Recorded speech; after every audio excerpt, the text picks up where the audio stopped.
IMF की नए कर्ज प्रोग्राम के लिए सख्त शराय, GST की शरह 1% बढ़ाकर 19% करने का मुतालबा। ज्यादा आमदनी वाले मुलाजिम तबके के लिए इनकम टैक्स 30 से बढ़ाकर 40% करने की तजवीज़। मुलाजमीन के लिए इनकम टैक्स स्लैब 7 से कम करके 4 करने की तजवीज़। तामीराती शोबे के लिए मयारी इनकम टैक्स निज़ाम लाने की तजवीज़ दी गई। SME टैक्स फ्रेमवर्क को 14वें शेड्यूल के तहत मनसूख करने की तजवीज़ दी गई है। IMF ने तजावीज़ का मुसवदा पाकिस्तान हुक्काम से शेयर कर दिया। बैरूनी सिफारतकार पाकिस्तान के अंदरूनी मामलात पर तबसरे में मोहतात रहें। सिफारतकारों को सिफारती आदाब का ख्याल रखना चाहिए। तर्जुमा दफ्तर खारजा मुमताज जहरा बलोच की जानिब से ये कहा गया। कहती हैं सुप्रीम कोर्ट के बरतानवी हाई कमिश्नर को लिखे खत पर दफ्तर खारिजा कोई राय नहीं देगा। यूक्रेन पीस समिट की दावत पर मुशावरत जारी है। आपको अपडेट करेंगे इस बारे में। बैरूनी सिफारतकार पाकिस्तान के अंदरूनी मामलात पर तबसरे में मोहतात रहें। गर्मी की शिद्दत या वजूहात कुछ और। मुल्क के मुख्तलिफ जंगलात में आतिशज़दगी मामूल बन गई। इस्लामाबाद में मारगला की पहाड़ियों पर फिर से आग लग गई। हेलीकॉप्टर की मदद से आग बुझाने का अमल जारी। दीर लोयर के जंगलात में 3 किलोमीटर रकबे पर लगी आग ताहाल बेकाबू। पाक फौज, फ्रंटियर कोर नॉर्थ और दीगर इदारों का रेस्क्यू ऑपरेशन जारी। उधर आज़ाद कश्मीर के इलाके भिंबर के जंगलात में लगी आग पर काबू पा लिया गया। इस बारे में आपको आगाह कर रहे हैं। गर्मी की शिद्दत है या फिर वजूहात कुछ और हैं। मुल्क के मुख्तलिफ जंगलात में आतिशज़दगी मामूल बन गई। कराची में हीट वेव की सूरत हाल बरकरार है। हवा में नमी का तनासुब बढ़ने के सबब लू के थपेड़े चल रहे हैं। महकमा मौसमियात ने इतवार से गर्मी की शिद्दत में कमी की पेशगोई की है। मज़ीद जानते अपने नुमाइंदे आफ्ताब खान से। जी आफ्ताब, क्या कहना है महकमा मौसमियात का?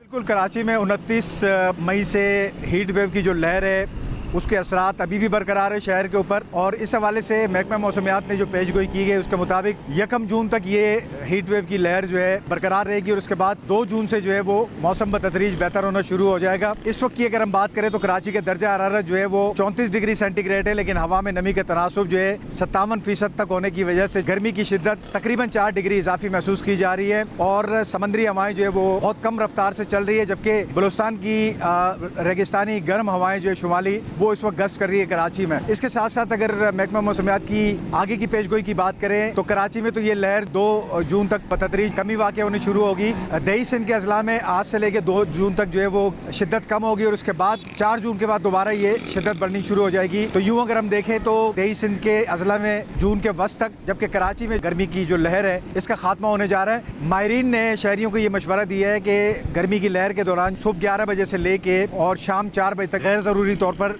घरों से बाहर निकलने से गुरेज करें और पानी का इस्तेमाल ज़्यादा करें। जी बहुत शुक्रिया। आगे बढ़े आपको बताएं कि सानहा 9 मई में मुलव्वस अनासर के लिए कोई रियायत मुनासिब नहीं। नायब वज़ीर आज़म इसहाक डार की पार्लियामेंट हाउस में मीडिया से गुफ्तगू। कहा, फॉर्मेशन कमांडर्स मीटिंग में जिस मौक़िफ़ का इज़हार किया गया वो हर पाकिस्तानी का मौक़िफ़ है। GHQ, जिन्ना हाउस और तनसीबात पर हमला करने पर कोई माफ़ी नहीं दे सकता। सियासत में मुफाहमत और मुज़ाकरात होते हैं और होने चाहिए, ये कहा गया। इसहाक डार की जानिब से, उनकी जानिब से ये कहा गया कि सियासत में मुफाहमत और मुज़ाकरात होते हैं और होने चाहिए। तहरीक इंसाफ का मुजीबुर रहमान से मुतालिक मुतनाज़ ट्वीट पर इजलास तलब। रहनुमा PTI अली मोहम्मद खान कहते हैं कोर कमेटी बानी PTI के अकाउंट पर अपलोड होने वाली वीडियो का जायजा लेगी। आइंदा यकीनी बनाया जाएगा कि बानी PTI के इल्म में लाए बगैर कुछ अपलोड ना हो। आज कोर कमेटी की एक मीटिंग है और उसमें मजबूत फैसले आपको देखने को मिलेंगे और कुछ चीज़ें जो मिसअंडरस्टैंडिंग हुई है वो आइंदा से नहीं होगी। और इमरान खान साहब की कोई भी चीज़ आइंदा से अगर ट्वीट होगी वो तब होगी जब इमरान खान साहब की 100% नॉलेज में ले आया जाए। इमरान खान साहब पे गलत केसेस खत्म किए जाएं, गलत केसेस बंद किए जाएं। जिस तरह परसों उनके खिलाफ इद्दत केस में किया गया कि फैसला सुनाना था लेकिन टाउट भेजे गए और उल्टा केसेस हमारे वो खिलाफ किए गए। PTI को इस्लामाबाद में 8 जून के जलसे की इजाज़त मिल गई। PTI रवात में GT रोड पर जलसा करेगी। NOC जारी। डिप्टी कमिश्नर ऑफिस के मुताबिक PTI को जलसे में 39 शराइत का ख्याल रखना पड़ेगा। जलसे में रियासत के खिलाफ नारेबाजी और तकरीर नहीं होगी। सरकारी अमलाक को नुकसान नहीं पहुँचाया जाएगा। सुप्रीम कोर्ट में सुन्नी एहतियात काउंसिल की मखसूस नशिस्तों के केस पर समाअत के लिए लार्जर बेंच तश्कील दे दिया गया।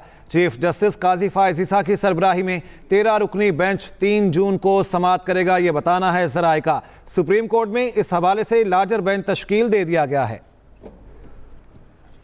वज़ीर-ए-आज़म के जजेस से मुतालिक नामुनासिब अल्फाज पर तौहीन अदालत केस की समाअत हुई। लाहौर हाई कोर्ट के जस्टिस मोहम्मद वहीद खान ने दरख्वास्त पर समाअत की। दरख्वास्त काबिल समाअत होने से मुतालिक वफाकी हुकूमत से जवाब तलब कर लिया। बुलेटिन में बात करते हैं वफाकी वज़ीर दाखिला मोहसिन नकवी की बरतानवी हम मनसब जेम्स क्लेवरली से मुलाकात हुई है। पाकिस्तान और बरतानिया के दरमियान लेटर ऑफ इंटेंट पर दस्तखत, कानून नाफिज करने वाले इदारों और फौजदारी इंसाफ के अमूर पर इश्तराक किया जाएगा। गैर कानूनी नकल मकानी और मुनज़्ज़म इमिग्रेशन जराइम से निमटने में मदद मिलेगी। मनशियात की रोकथाम और संगीन जराइम की तहकीकात पर बाहमी ताउन मुमकिन होगा। वज़ीर मोहसिन नकवी ने कहा, पाकिस्तान और बरतानिया की हुकूमतों और अवाम के राब्ते बेमिसाल सतह पर हैं। बरतानवी वज़ीर दाखिला बोले, बरतानिया पाकिस्तान के साथ ताल्लुकात को इंतहाई अहमियत देता है। नैब तरमीम कलअदम करार देने के खिलाफ इंट्रा कोर्ट अपीलें समाअत के लिए मुकर्रर कर दी गई। चीफ जस्टिस की सरबराही में 5 रुकनी लार्जर बेंच 6 जून को समाअत करेगा। आपको अपडेट कर रहे हैं कि नैब तरमीम कलअदम करार देने के खिलाफ इंट्रा कोर्ट अपीलें समाअत के लिए मुकर्रर कर दी गई हैं और चीफ जस्टिस की सरबराही में 5 रुकनी लार्जर बेंच 6 जून को समाअत करेगा। न्यूज़ स्टूडियो से अब तक इतना ही। बाखबर रहने के लिए विजिट कीजिए express.pk। इसके अलावा आप हमें फेसबुक और एक्स पर भी फॉलो कर सकते हैं। तो देखते रहिए एक्सप्रेस न्यूज़ और रखिए हर खबर पर नजर।